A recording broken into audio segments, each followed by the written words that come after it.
some preliminary words.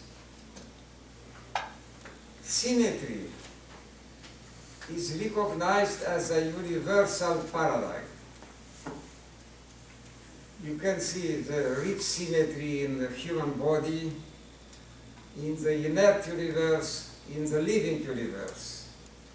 There is an international association for the study of symmetry, already born already more than 20 years ago.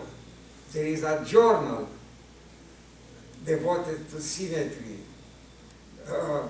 There are periodical congresses of symmetry, conferences, a rich literature.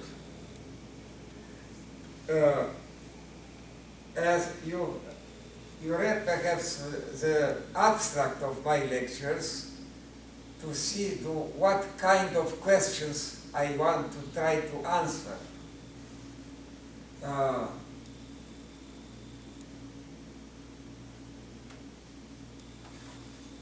This is not the abstract. This is an abstract because my lecture is divided in 3 parts. This is an abstract of the first part. The total abstract was sent to you.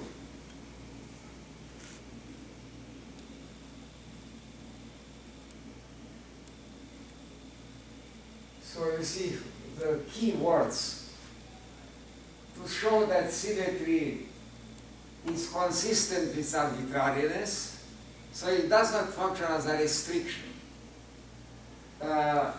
It may be visible or only intelligible, optional or unavoidable, local or global. There is a whole typology of symmetry.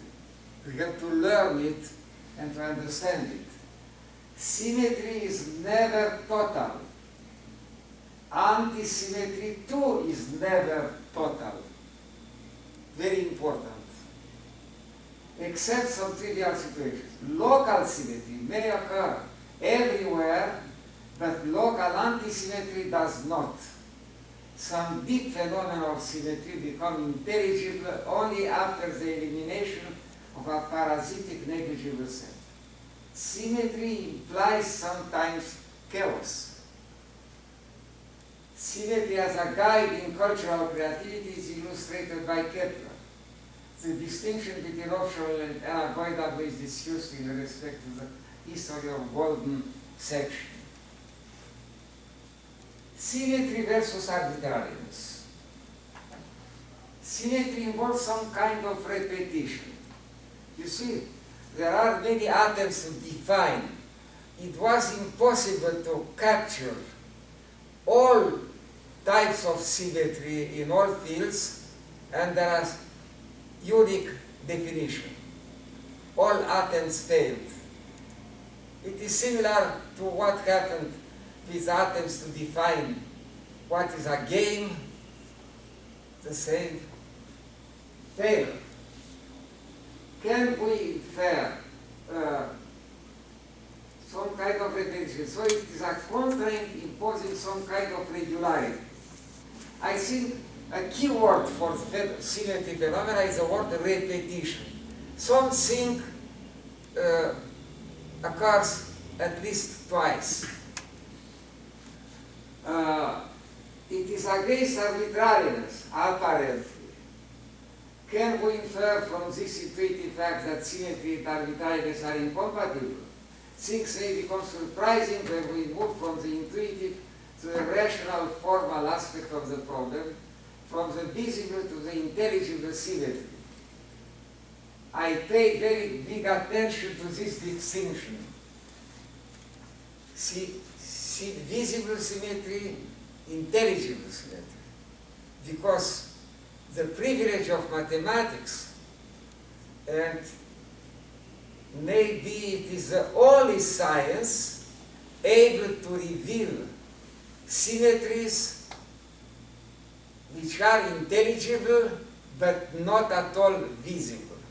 All other fields are coping with symmetries that can be intuitively perceived. things may become surprising when we move from the intuitive to the rational formal aspect of the problem, from the visible to the intelligible. The former has the advantage to be directly perceived, but it may be weak in respect to rigor. The later gains in precision and rigor, but these advantages are obtained only by adopting the mathematical way of thinking. What is the status of arbitrariness? It is a purely speculative idea, against any hope to give it an intuitive visual representation. Only mathematics can account for it. When the teacher asks the pupil to consider an arbitrary triangle, and the pupil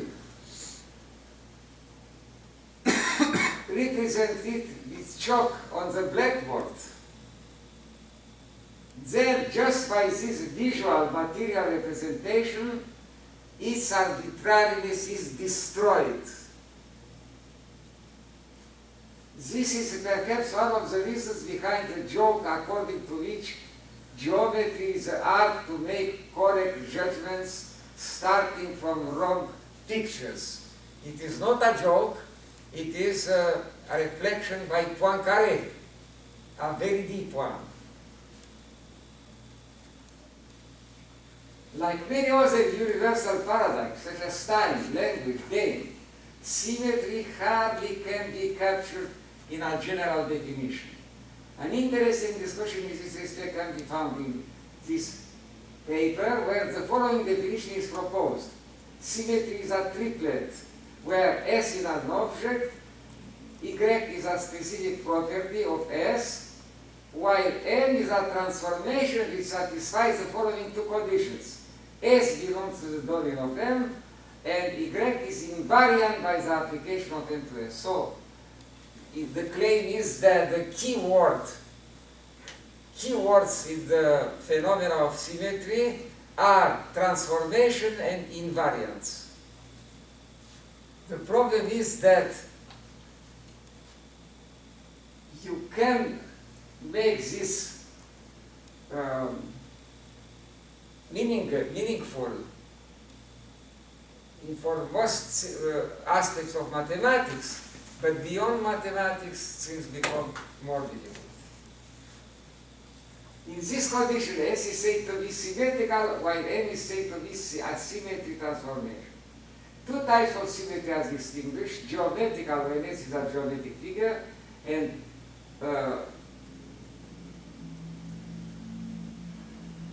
the role of symmetry when M is a permutation. It remains to check whether this definition really covers all types of symmetry occurring in mathematics. But symmetry beyond mathematics is still looking for its general status in this, and this is the reason we selected a property which seems to be meaningful and necessary for any type of symmetry, not only in mathematics: repetition. Only mathematics makes arbitrariness intelligible. Mathematics has been very late in approaching arbitrariness. Arbitrary sets came into attention only with Georg Cantor towards the end of the 19th century, while arbitrary functions were considered only towards the middle of the 19th century, for example by Riemann. Arbitrary sets of real numbers and arbitrary real functions of a real variable became to be understood only in the 20th century with the development of topology and of measure theory. Many authors in this respect are Henri Lebesgue, René Baer, Arnaud Dangeau, Sierpinski, Blumberg, Young, to quote only some classics of the field. Here are some typical examples of properties belonging to any real function defined on a real interval. There exists a dense set D in the interval E such that the restriction of the function f to D is continuous. Blumberg, 1922. You have to understand the relation with symmetry. If we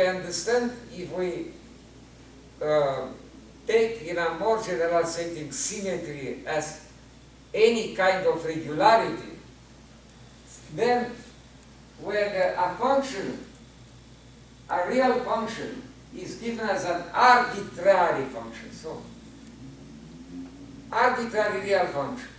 So at a first glance, you get the impression that if the function is arbitrary, you can nothing say about it. It can have no regularity.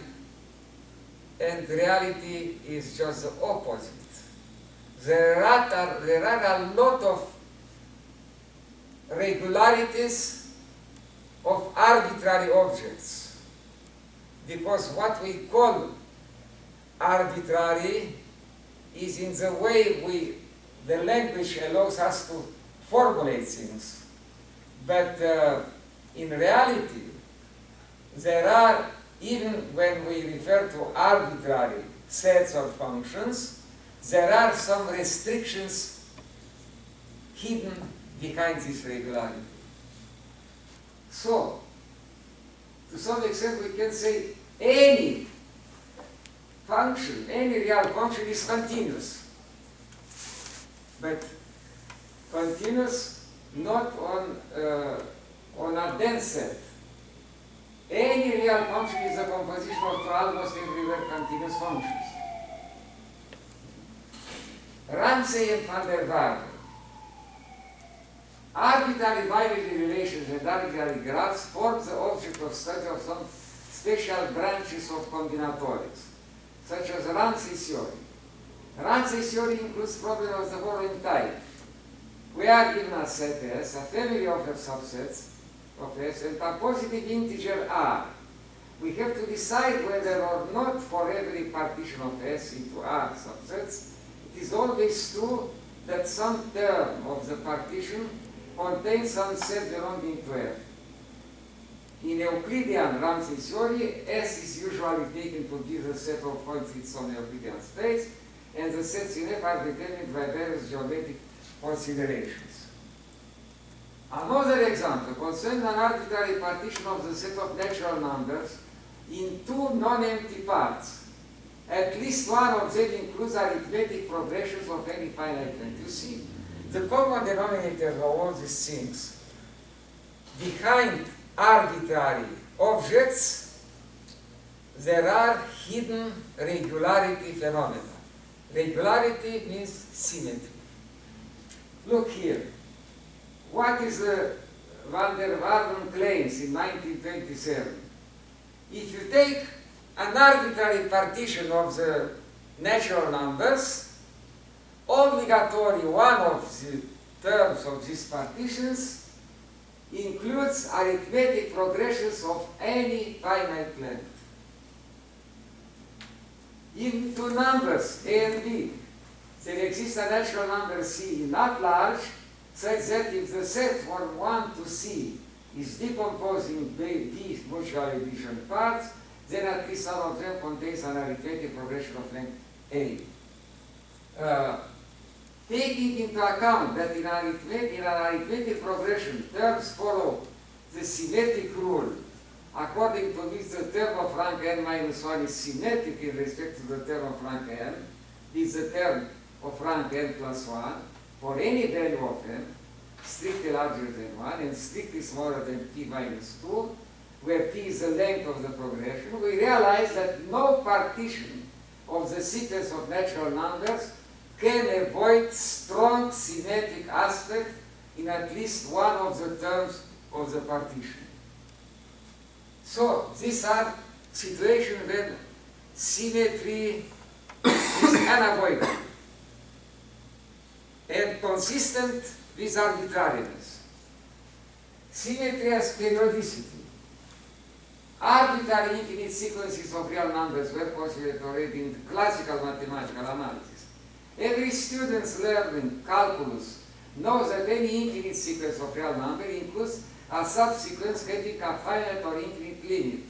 Moreover, its superior limit and its inferior limit are limits of some associated monotonous sequences.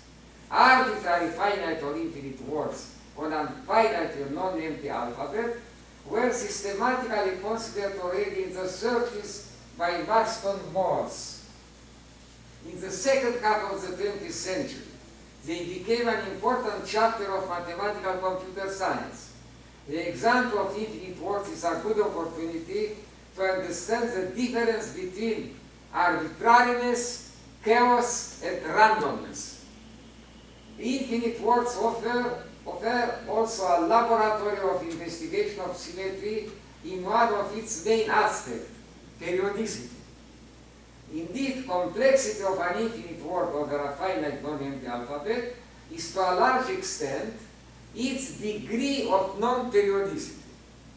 This means periodicity is the lowest possible complexity of an infinite world. We have developed this idea in our previous paper, where the relation between optional and unavoidable symmetry was considered just in the case of infinite worlds. As a matter of fact, this paper I am referring here will come immediately in my lecture. In the following, we will approach the presence of unavoidable symmetry in the case of sets and functions. It will be also an opportunity to understand various forms of intelligible but not visible symmetries. Symmetry everywhere is impossible except some trivial cases. To what extent is symmetry optional, deliberate, and to what extent is it unavoidable, independent of our will? To what extent are we aware of the symmetry aspects of phenomena, and to what extent these aspects remain hidden to us? To what extent can we make them explicit, and to what extent they remain only implicit? Legitimate questions usually avoided. We will approach this problem in its simplest but most genuine variant. Let us consider a set of points on the real line. The starting most elementary idea of symmetry leads us to consider that A is symmetric in respect to the point x in R if for any y in A the point 2x minus y is still in A. If this happens for any point x in R, then we say that A is symmetric everywhere in R. Maybe I should point out also in I don't think it is.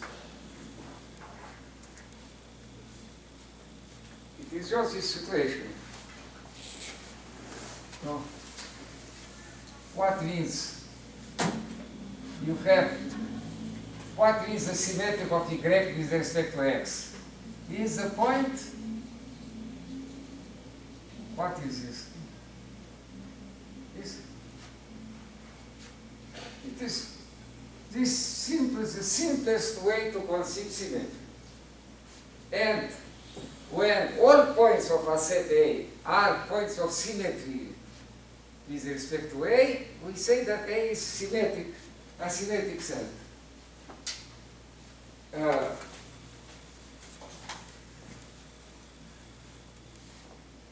Obviously, R and the empty set are symmetric everywhere in R.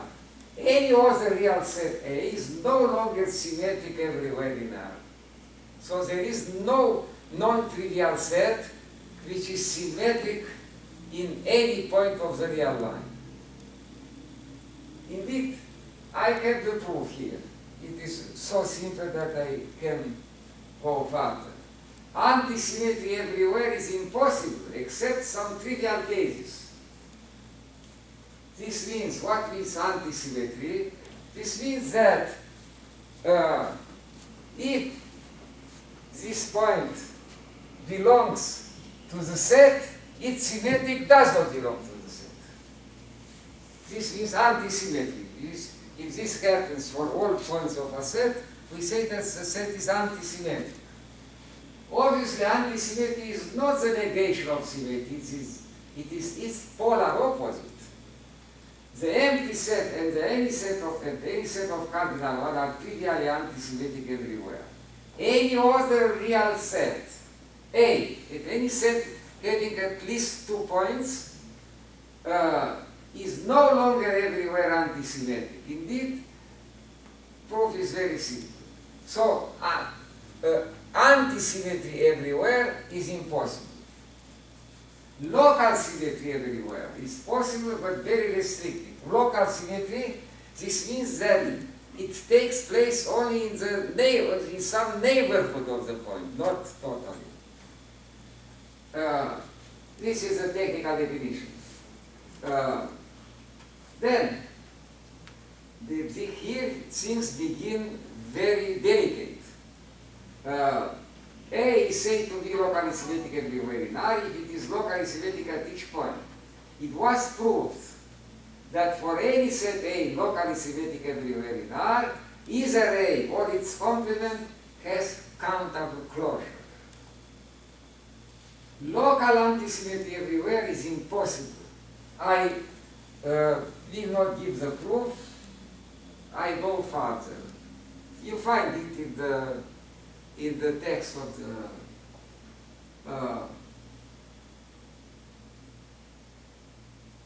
to our question about the existence of a real set locally symmetric everywhere, a negative answer was given by Kosturko.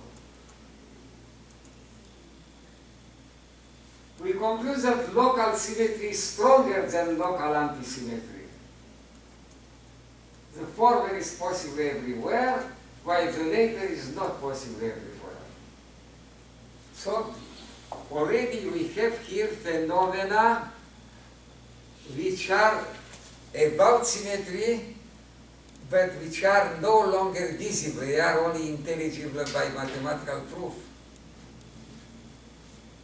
Symmetry has similarity between left and right beyond a negligible set. Look, in this section as well as in the next two sections, symmetry duty considers similarity between the behavior at left and the behavior at right of a given point. We can imagine a mirror placed at the position x, obliging the local behavior at left or right of a given function f to mirror its local behavior at right, left. Another common feature of these three sections is the fact that the left-right symmetry appears not everywhere, but only in the points avoiding some negligible set. Look, this is a viewpoint inaugurated in mathematics at the beginning of the past century. And the idea was that there are some important phenomena which become visible, which become intelligible, because they are not visible, become intelligible only after deleting a negligible part of the set. A negligible, this means negligibility then can be in different respects. Negligibility in cardinality, in measure, in topology, in dimension, household dimension, different types of negligibility. So you have to delete some small part, negligible parts, to make intelligible some essential things. There is, if you want, you can tell this set you have to delete, it is a parasitic part. A parasitic part which is an obstacle to make intelligible some phenomena. And this, this idea inaugurated in topology and in measure theory and in theory of cardinals at the end of the 19th century, beginning of the past century, proved to be extremely important, which is, we call in mathematics when a phenomenon takes place almost everywhere, or in most point of. And I have to call your attention that the fact that this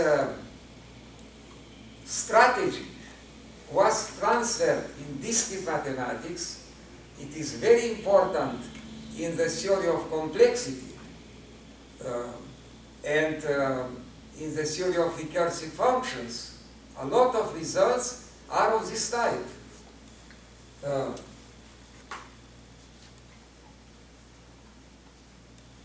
Now,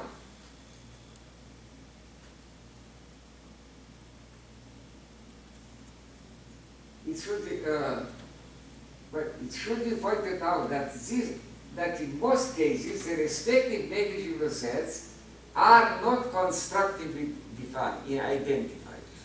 This is their weakness, if you want.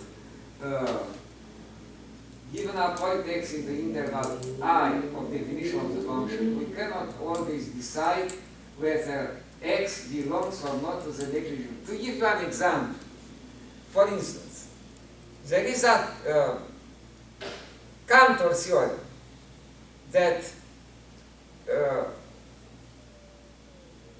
most real numbers are transcendental. The algebraic numbers form only a countable set. But given an arbitrary irrational number, you have no possibility to decide whether it belongs to the exceptional set, algebraic, or to the other set. So the theorem has only a global significance, but no constructive possibility, no constructive reality.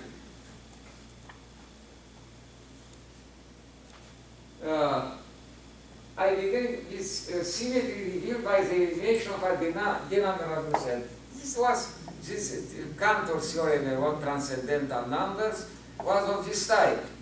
And before him, a much long time before him, and Liouville gave the first example. He captured individual examples of transcendental numbers with great difficulty. Then we realize this difficulty because to capture an individual transcendental number is a constructive operation, while to prove global results using a choice axiom or other non-constructive means, this is giving a global look, but telling nothing at the individual level. Let us consider a real function defined on a real open interval. Suppose that f has at each point in this interval the limit at left, devoted in this way, and the limit at right. Already in 1907, Young, and in 1929, Alexandru Froda, a Romanian mathematician, proved that the set of points x, where the limit at left could be different from the limit at right, is countable.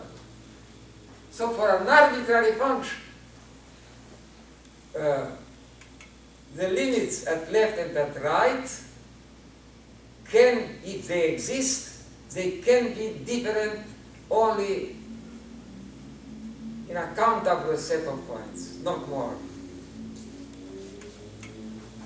In other words, there is symmetry between the limit behavior of f at left and its limit behavior at right at the point x, and this phenomenon is valid everywhere except the points x belonging to a subset of I, which is at most denominable or countable, let's say. But I, the interval, has the power of the continuum. So the exceptional set where they are different is negligible. A countable set is negligible with respect to set of the power of the continuum. A similar situation occurs in respect to the notion of derivative.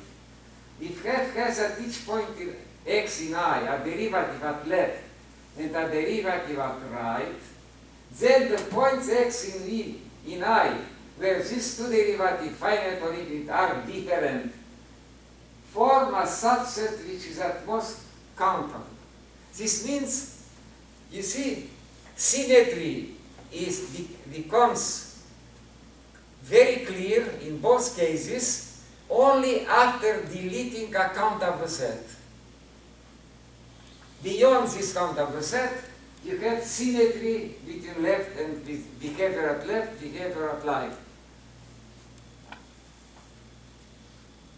Monotonous functions illustrate the limit behavior just described, pointing out the symmetry between their left behavior and their right behavior, except a set which is at most countable. The most non-trivial case is illustrated by the function f defined on the unit interval, where for any x we have fx, the sum of terms of the form 1 to 2 power n, for L values of n. So,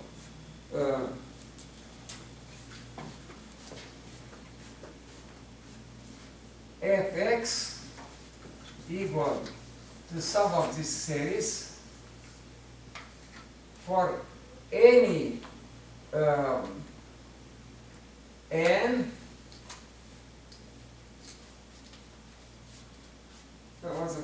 for L values of n such that Rn is smaller than or equal to x. The sequence of general term Rn is formed by all rational numbers between 0 and 1. So, this means you consider an ordering of the rational numbers. So, and you take this sum only for those values of n for which the corresponding rational number Rn is smaller than xx. And this is a function which is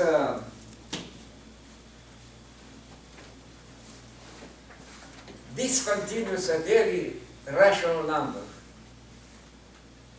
and only at this point.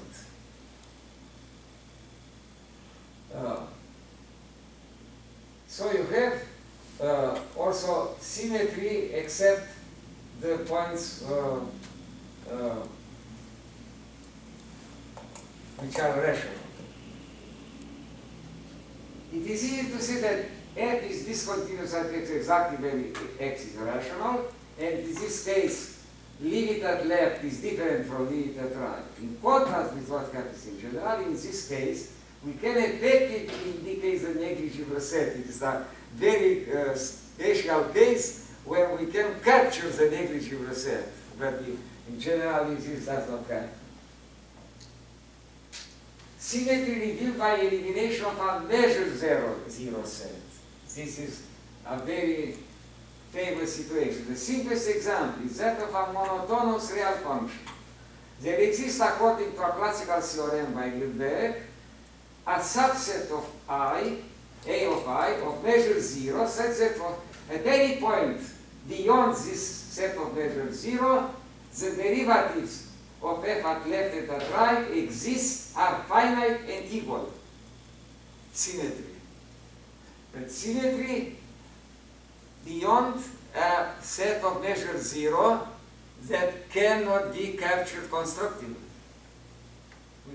Given at random an irrational point, x, we don't know whether it belongs to this measure 0 set or not.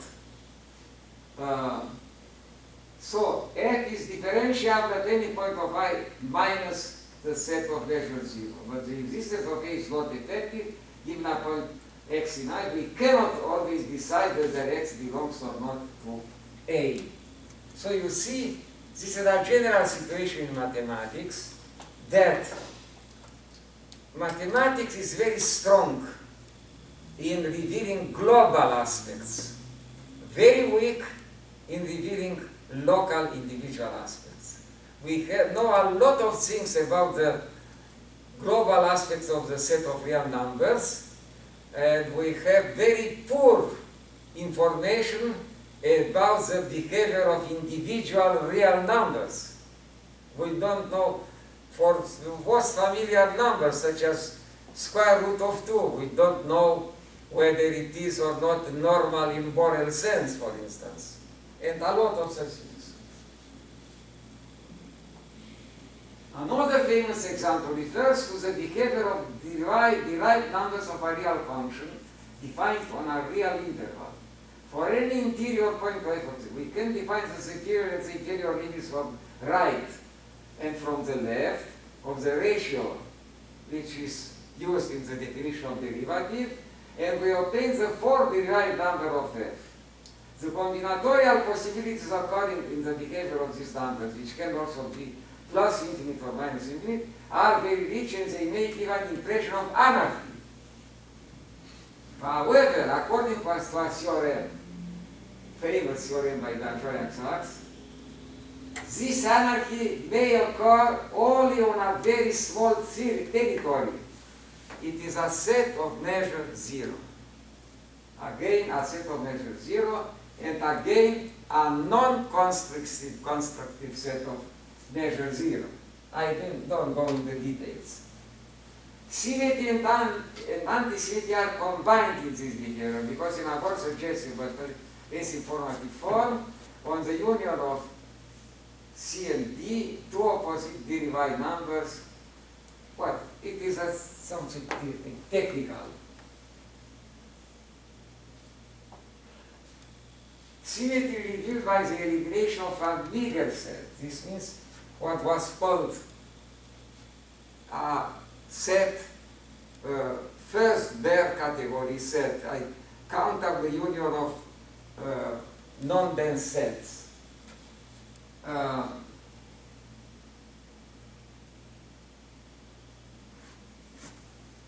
So, there is a famous theorem by René Vere asserting that for any real function defined on the open interval, which is the limit of a convergent sequence of continuous functions, there exists a meager set such that beyond this meager set, the limits at left and at right of the function exist and are equal to f. This means the function is continuous.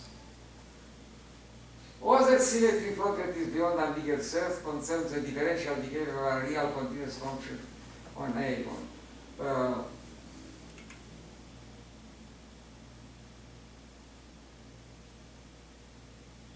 Well, you can look at them.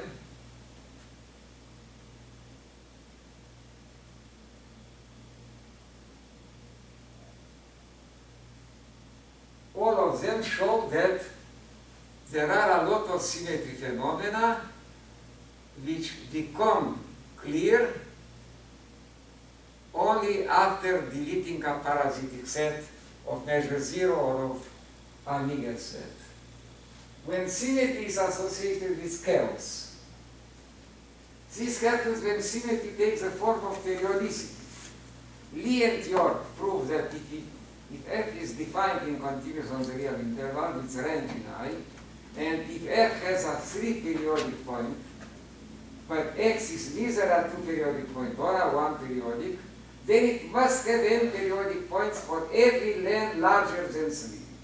As a matter of fact, this is a consequence of a theorem by Sarkovsky, 64, let be a real interval and let f be continuous on E, is ranging I.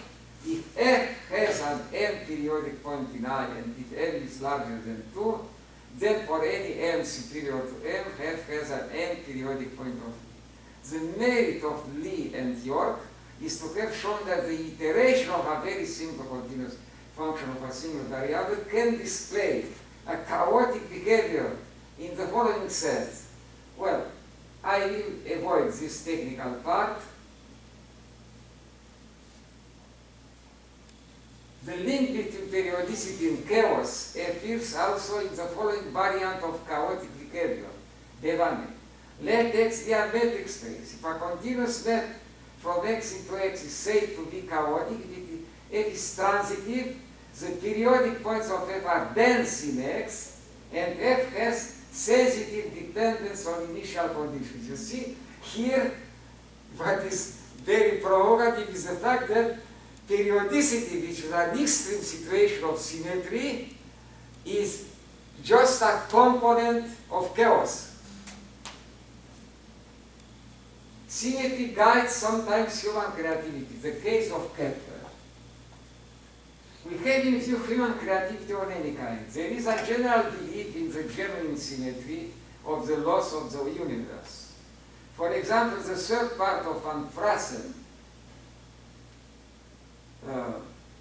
In mathematics, in theoretical physics, in theoretical biology, in theoretical linguistics, when observation or an experiment don't give us enough satisfaction, our imagination may find its way by means of symmetry considerations, leading to bold analogies and inferences. A typical example in this respect is the line of thought leading from Plato to Kepler. For both of them, geometry is the archetype of the cosmos. The 5 Platonic solids are placed by Kepler between the orbits of the 6 planets known at that time. The distances between the planets as established by the Copernican world picture are brought into accord with the rational order of regular polyhedron. The construction of the icosahedron and of the dodecahedron, which are cut across by the zodiac to form a decagon, directs his attention towards the golden section and towards the analogy with music.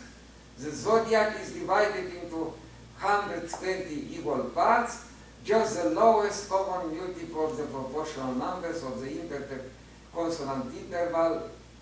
I will not go in this detail. Kepler was not searching for mechanical laws, but for the kinship between the planets, courses, and musical harmonies. You see that what is interesting, because Kepler is famous for telling us the trajectories of planets, but he found this thing not at his initial aim, because his initial aim was the kinship between planets, courses, and musical harmonies, according to Plato. Musical intervals and planet orbits were for Kepler in strong connection. Kepler was the first to observe the link between the Fibonacci sequence and the golden section. In a series of terms with ratio according to the golden section, the sum of any 2 consecutive terms equals the next term. This means the definition of Fibonacci sequences. In our next step, Kepler refers to pentagonal forms, 5 petal flowers heralding the origin of new fruits, and infers taking into account that pentagon is constructed by means of the divine proportion, that this ratio is the archetype of procreation. The divine proportion, the divine proportion as optional symmetry in art. According to a long tradition, the golden section was considered to be strongly involved in the art of antiquity and of Renaissance, as the main symmetric option of the great artists of those historical periods.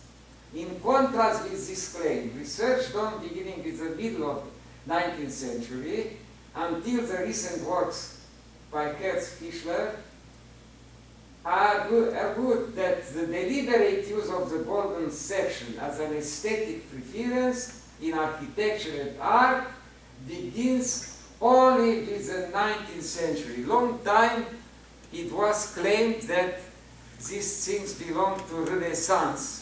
Not at all. But this fact does not eliminate the possibility to identify the golden proportion as a result of some inner unavoidable links in the structure of those artistic creations. As the example we gave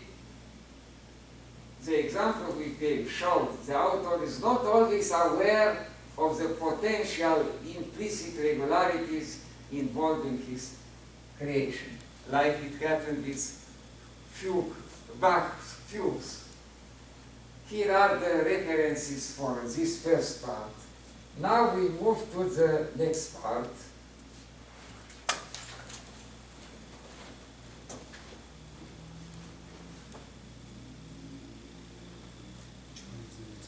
Symmetry, Newton's word, or symmetry is universal pattern?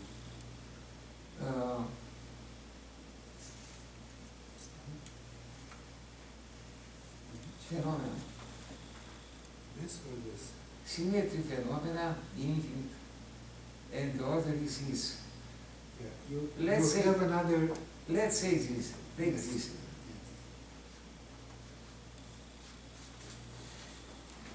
Symmetry as a universal pattern. Questions of the following types are considered. How is symmetry involved in our choices, be they deliberate or not? How is symmetry as the source of our mistakes, as well as the source of our successful findings? Examples will be mainly from the field of mathematics, with special attention paid to great scholars and great discoveries in inversion. But there is enough reason to believe that similar situations occur everywhere in the field of human creativity. We read in Wikipedia, symmetry generally conveys two primary meanings. The first is an imprecise sense of harmonious or aesthetically pleasing proportionality and balance, such that it reflects beauty or perfection.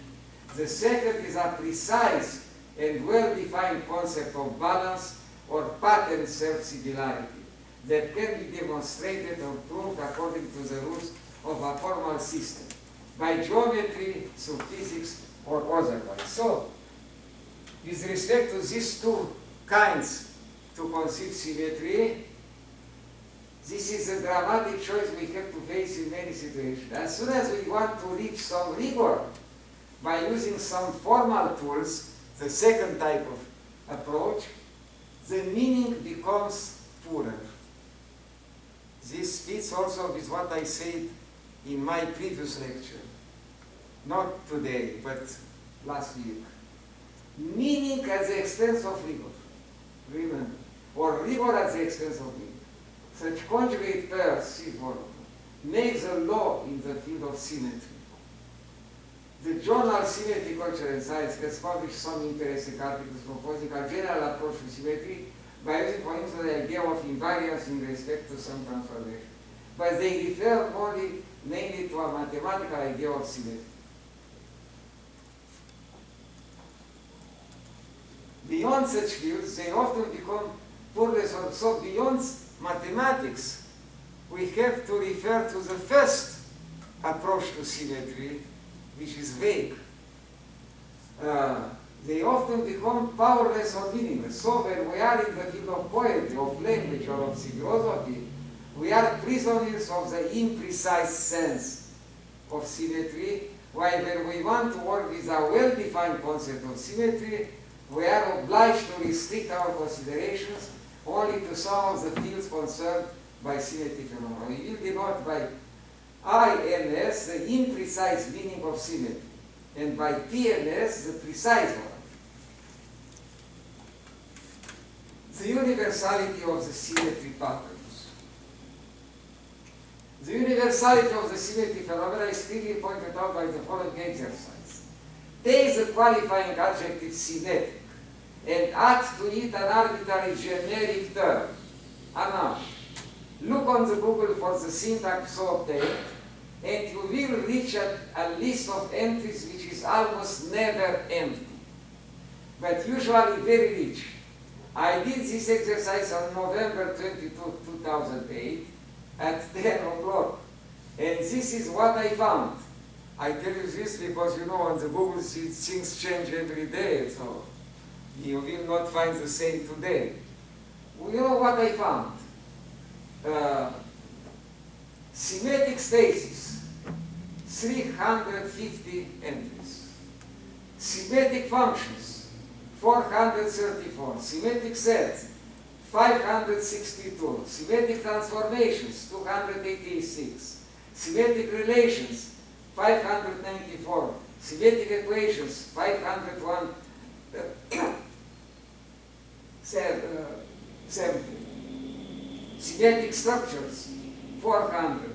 Symmetric forms, 437. Symmetric development, 22. Symmetric arrangement, 306. Then I did a similar exercise for syntax of the type symmetry in. And this is what I found. Symmetry in art, 334 entries. In science, 424. In religion, only 4. In painting, 27. In music, 162. In philosophy, 12. In mathematics, 274. In physics, 494. In chemistry, 432. Biology, 122. Language, 77. Literature, 50. History, 17. On the other hand, the article for symmetry in Wikipedia includes 11 sections concerning symmetry in mathematics, mathematical models of symmetry, non-isometric symmetry, directional symmetry, reflection symmetry, rotational, translational, glide reflection, rotor reflection, helical, scale, fractal combinations. Symmetry in science refers to physics with special attention to physical objects, classical objects, quantum objects, and consequences of quantum symmetry. Mathematics, logic, biology, chemistry. Symmetry as a unifying principle of geometry and generalization of symmetry are also considered. Then Wikipedia considers symmetry in history, religion, culture, with special attention to symmetry in religious symbols, in social interaction, in architecture, pottery, metal vessels, white carpets, rugs, music, musical forms, pitch structures, equivalence in other arts and crafts, in aesthetics, game and puzzles, in literature and moral symmetry. We leave to the reader to task to establish in each particular case whether it refers to imprecise or to precise symmetry, way to look at symmetry, or to a combination of them. There is some disorder in these choices, symptomatic for the present state of art in the research dedicated to symmetry. This situation is connected to the diversity of symmetry phenomena, some of them visible, others only intelligible, some of them able to be described in rigorous terms, the others remaining in the field of imprecise, vague descriptions, sometimes by means of metaphors or other rhetorical means. But, as we have already pointed out, here we have to face the unavoidable conflict between rigor and meaning. Many other domains are rich in symmetry phenomena. For instance, folklore and mythology are full of them. Maybe the time is to think to start a handbook of symmetry where all these questions should take a more ordered expression. Instinctual trust in symmetry as a possible source of mistake. In the first approach to calculus, Leibniz started with the assumption that the differential of a product of two terms is equal to the product of their differential. Today, a student giving this answer will got not 4, will be rejected. Today, such a mistake is unacceptable, even for a beginner. Trust, why did Leibniz? He trusted symmetry. He thought symmetry says us that differential of the product equal product of the differentials. So his was his starting premise. But later he gave the right rule. We learned, and all analysis, it is attributed to Leibniz. Today's trust in the permutation of operations led Henri back to a historical mistake, which became the start of a new chapter in topology, the theory of analytic and projective set. This happened in his famous memoir in 1970. And the mistake was also of the symmetry type. Too trust in symmetry. Too much trust. The mistake has been discovered by Susskind. At some moment, Lebesgue considers an infinite decreasing sequence of sets in the plane and has to take the projection of the intersection of these sets. So, I tell you, he assumes that the projection of the intersection of an infinite decreasing sequence of sets, the projection of the intersection is equal to the intersection of the projection. And this is not. I will not go in details, this is not true. But he believed first the symmetry. Susskind realized this equality. Why is this a whole history?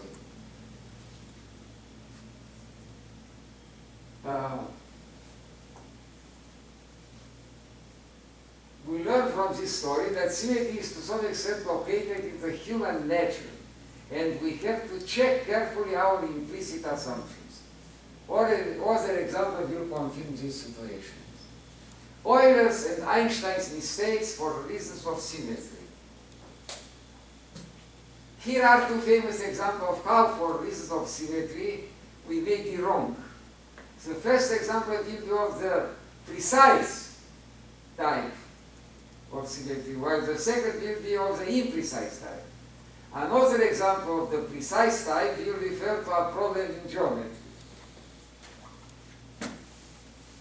Leonhard Euler proved the n equal to 3 case of Fermat's theorem. It is impossible for 2/3 powers of natural numbers to add up to a third power of a natural number. He then conjectured that in a similar way, and here is the symmetry moment, it would be impossible for 3/4 powers to add up to a fourth power. He also conjectured that it would be impossible for n minus nth powers to add up to an n power. Only in 1966, Lander and Parkin gave a counterexample to Euler's assumption. The fifth power of the integers, you see there, add up to the fifth power of this number. 20 years later, a counterexample to Euler's conjecture for the case n equal to 4 was also found. In 1970, Einstein proposed an equation that described an expanding universe, but he inserted a factor called lambda to allow the equation to describe a static universe. This is sometimes considered Einstein's greatest mistake, because in 1929, Edwin Hubble found that the universe is expanding. But for Einstein, symmetry reasons, in the imprecise variant of symmetry, aesthetic feelings, were very strong in determining his choices. So his preferences were for a non-expanding universe. One more example of precise symmetry from geometry. This is more technical, I will avoid it. All these examples confirm that there is a strong inclination towards symmetry in our psychosomatic structure as a result of our history. But many facts today are beyond our traditional horizon, so we are faced sometimes with unexpected results which in their turn may hide a more complex symmetry phenomena.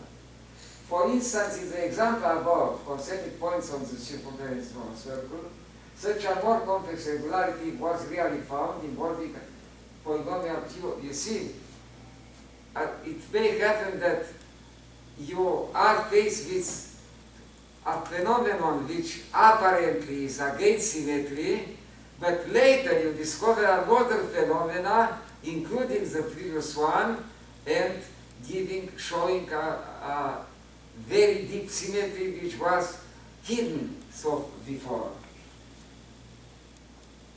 Symmetry between assumptions and conclusions, its power and its traps. It is a general principle in human reasoning that if our assumptions are symmetric with respect to the entities A and B, then any statement derived from them by some correct inference will also be symmetric with respect to A and B. We just met a text for Neumann just showing that there are situations when this does not occur. But here is another example. When everything is formally explicit, this principle works without problem. Things become delicate when some implicit assumptions may act without to be aware of them, or when symmetry is considered in its imprecise variant rather than in its precise. Here are some examples. Imagine a machine trying to read positive integers. It will proceed from left to right, counting the number of consecutive occurrences of each digit. For instance, in base 10, this number x will be read as a word on the alphabet from 0 to 9, so we get 3 times 1, once 4, once 2, 2 times 3, once 1, once 3, 3 times 2, and you get another sequence, another number. Now we can iterate the operator R with reading a number, and you get it in such an infinite sequence. And it happens that, despite the fact that initially the problem seems to be symmetric with respect to the 10 possible digits from 0 to 9, you have no initial reason to believe that one of these digits is favored at the expense of the other.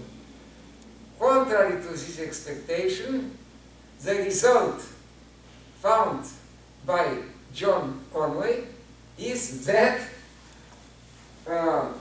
digits 2, 3, and 4 have a completely different behavior in the asymptotic behavior of this sequence than the other digits. So you reach a total asymmetry between 2, 3, and 4 on the one hand, 0, 1, no, I expect not 2, 3, and 4, 1, 2, and 3. 1, 2, and 3 have a behavior completely different from the other digit. And what consists the difference? 1, 2, and 3 may occur as many times as you want if you go enough far in the sequence, while 0, 4, 5 until 9 cannot occur as any time as you want. So you reach a total asymmetry despite the fact that no such asymmetry is visible in the premises.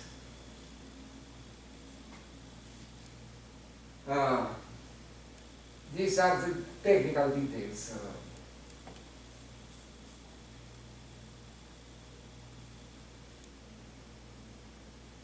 And this surprising behavior is valid, but this was not found by Conway.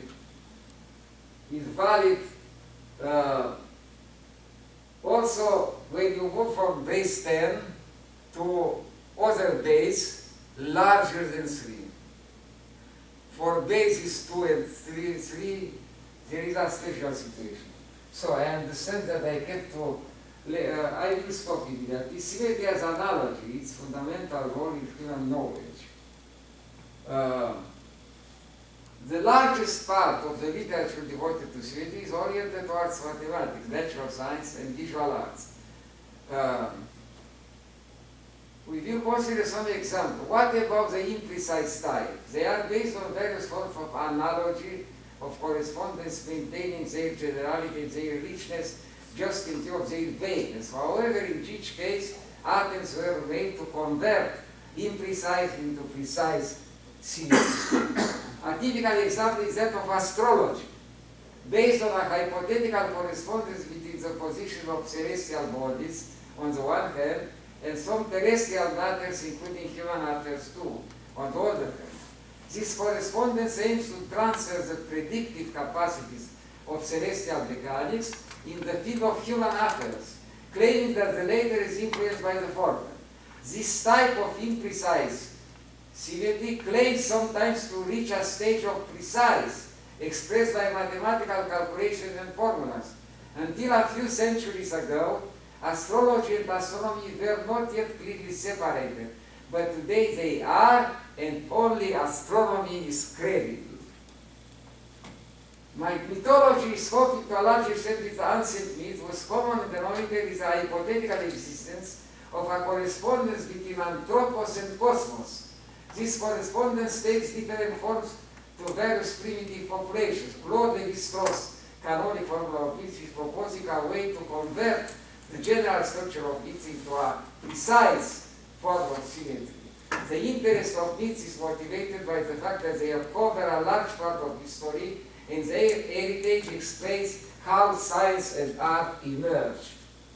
Descriptive set theory in topology, developed as a symmetric analog of measure theory, also is a kind of such a symmetry understood as analogy. and I describe here my personal work in this respect, material machines. So another basic analogy, symmetry as analogy. Material machines as symmetric image of some abstract machines. So, an interesting symmetry which is at the middle of the way between imprecise and precise takes place between abstract machines and material machines. A machine can be understood as an input-output device. Both material and abstract machines exist from the beginning of the history of the mankind. Their evolution was always governed by the following rule.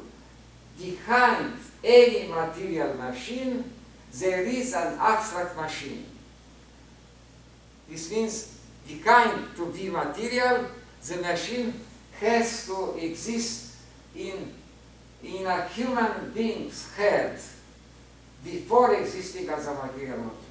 Some abstract machines had to wait long time until their implementation in a material one. Aristotle logic, Leibniz abstract binary representation in Boole algebra, had to wait for the 20th century in order to see their technological confirmation. Is Konrad Zuse, who conceived in the mid of 1930s a very efficient calculating device to solve differential equations. This machine was like a miniature telegraph system, etc. Zuse's operating proofs are also the first technological implementation of the basic axiom of a Boolean algebra. Apparently, there was no connection between Boole and Babbage, but Boole was continuing Leibniz, while Babbage was continuing Napier. When Babbage proposed his calculator in 1823, Boole was only 8 years old. His investigation of the laws of thought came only in 1854 and makes no reference to Babbage, who is the first to conceive a computing device that would solve apparently any problem. Babbage is continued by Zuse, whose Planck calcul, German, is the first specially designed programming language. The best illustration of the symmetry between the abstract machines and the material machines is Leibniz's Ars Inveniendi as a work of imagination only, and Ars Indicandi as a work of effectiveness here of practical implementation. The first program of the computer is a symmetric analog of the abstract Turing machine. These two lines of development can be observed in the last century with an increasing accent on the later. Dedekind can be considered with his Was sind und was sollen die Zahlen as the act of birth of the theory of recursive functions, developed in the 20th century by Pliny, Gödel, Church, Markov. Turing's machine is the abstract machine behind the first program of the computer, John von Neumann. The successive generation of programming languages developed the modalities of command typical to Austin's and Searle's pictures. The metaphor of the strings of binary digits in the first generation of programming languages recalls the binary nature of the traditional logic. The use of mnemonic symbolic codes in the second generation of programming languages has a metaphorical power. In the third generation, algorithms have no longer to be written in a form suitable for a particular machine, but in a purely algebraic form. With this, we consider self-reference programs of programs. The trend towards higher symbolism brings programming languages nearer to English language. With the fourth generation in the 80s, personal computers brings the rise of the visual iconic representation. With the object-oriented programming, computers are conceived as having as their components other computers. The fifth generation announces just the programming in a natural language, English. See for more Metropolis, Carlo Rota. Are finite and infinite in asymmetric relations? Apparently, yes. A complete answer to this question is not yet possible. It took a long time to mankind to learn to count. Numbers beyond 2 came late. The idea of natural numbers and of consecutive numbers had to wait the 19th century to reach what we call today Peano axiomatics. The idea of infinity of the sequence of natural numbers was for a long time a term of reference for any kind of potential infinity, while actual infinity was rejected by most of them. Until Cantor's set theory, we were with respect to infinity in the stage mankind was before learning numbers beyond 1. All infinities were equally rich. The question whether infinities display an infinite variety of richness, symmetric to the infinite variety of finite sets, remained unanswered during 2000 years. Georg Cantor was the first to answer this question in the affirmative. Infinity is organized symmetrically with respect to the finiteness. There are infinitely many increasing types of infinite richness, and there is no maximal infinity, similarly to what happens in the field of finiteness, where there is no maximal natural number.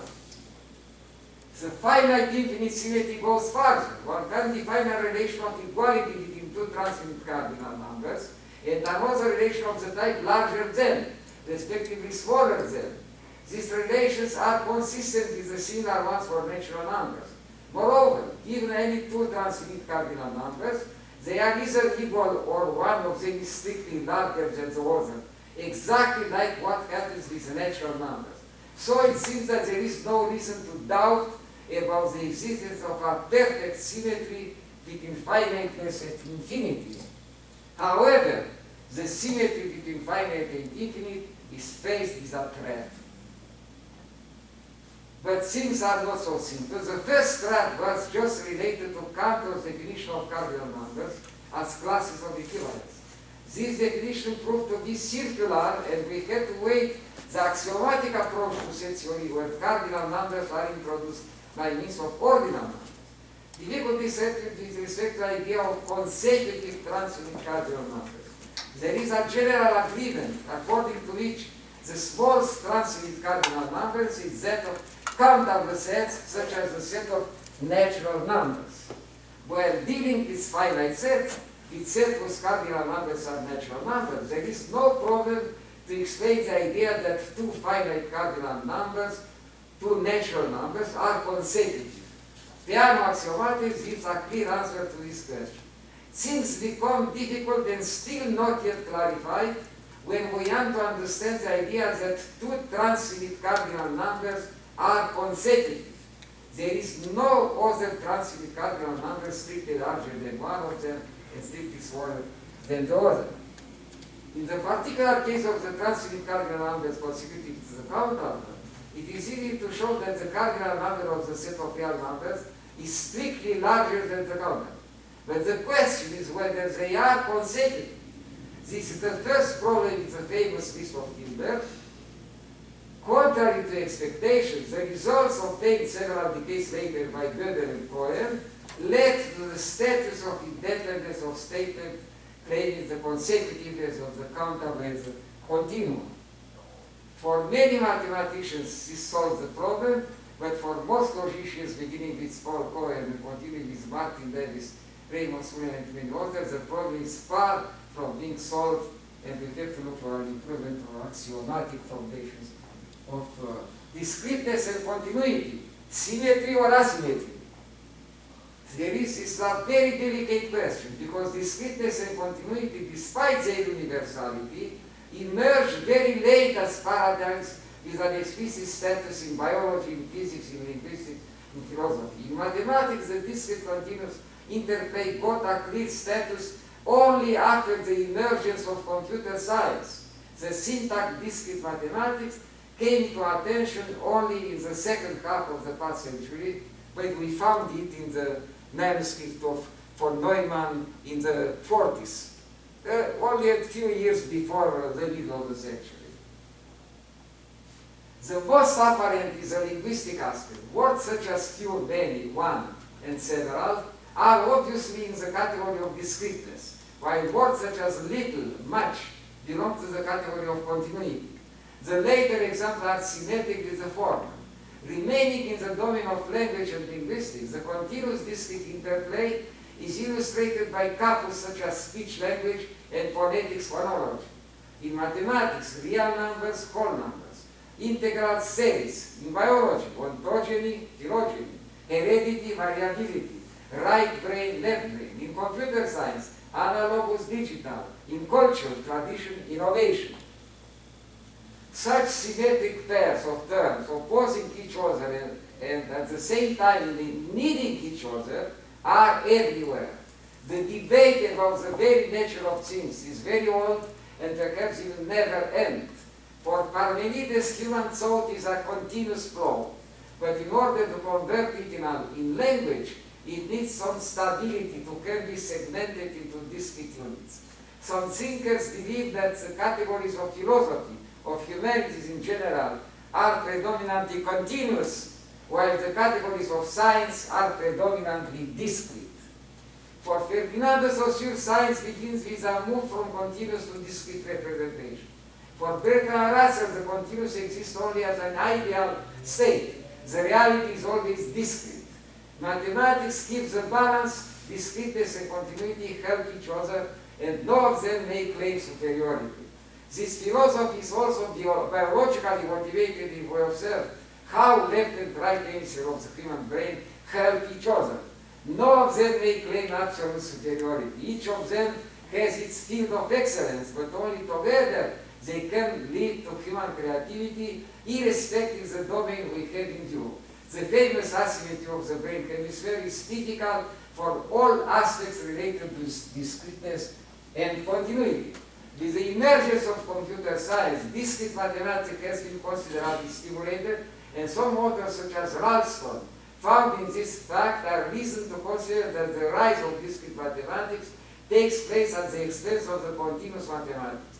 The title of his paper is very expressive: The Decline of Calculus, the Rise of Discrete Mathematics. Now, almost 30 years after the publication of Ralston's article, no decline of continuous mathematics has been observed. As a matter of fact, Ralston himself in his article underlines the importance of mathematical analysis in the future, so it is clear that the title of his article has only a rhetorical function. But he claims that discrete mathematics will develop faster than the continuous one, and so far history did not confirm this claim. No discrimination with respect to the importance between discrete and continuous can be motivated. The old slogan proposed by Dirichlet in the 19th century, "Let us replace calculations by ideas," and the 20th century added another slogan, "Let us transform ideas in algorithms."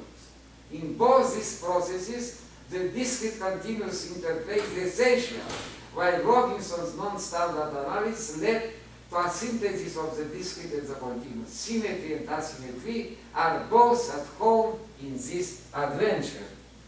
And this is the bibliography. I am sorry, there is a third part which That's all right. crisis of time. Thank you very much.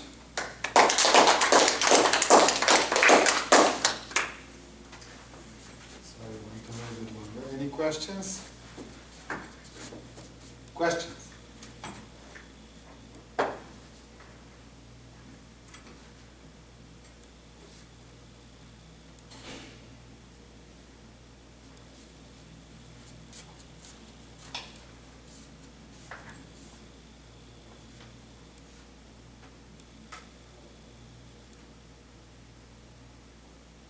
Look, here are very interesting.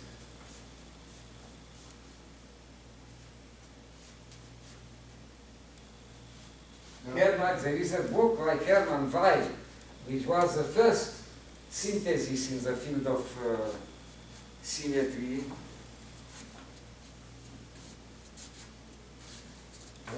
Then we take an interval. Yeah, we take a break. Oh, What question is, so you talked about, oh yeah, so you were saying that in order to make a definition precise, it has to lose some of its meaning. And in order to make the definition of symmetry precise, it has to lose some of its meaning. You understand? Yes. What was the precision and rigor, the trade-off? You can get, what was the duality? Right. So there's that.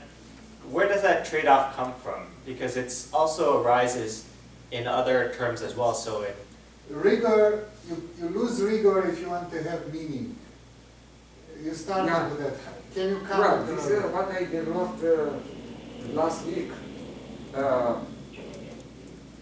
Rigor and meaning are very often in conflict. I explained these things in my lecture Friday. Oh, I couldn't make it to that. You were not? No, sorry. But- Well, you know, read I gave to the secretary the complete text of my lectures and read because It is a lot together. there are many things to explain this.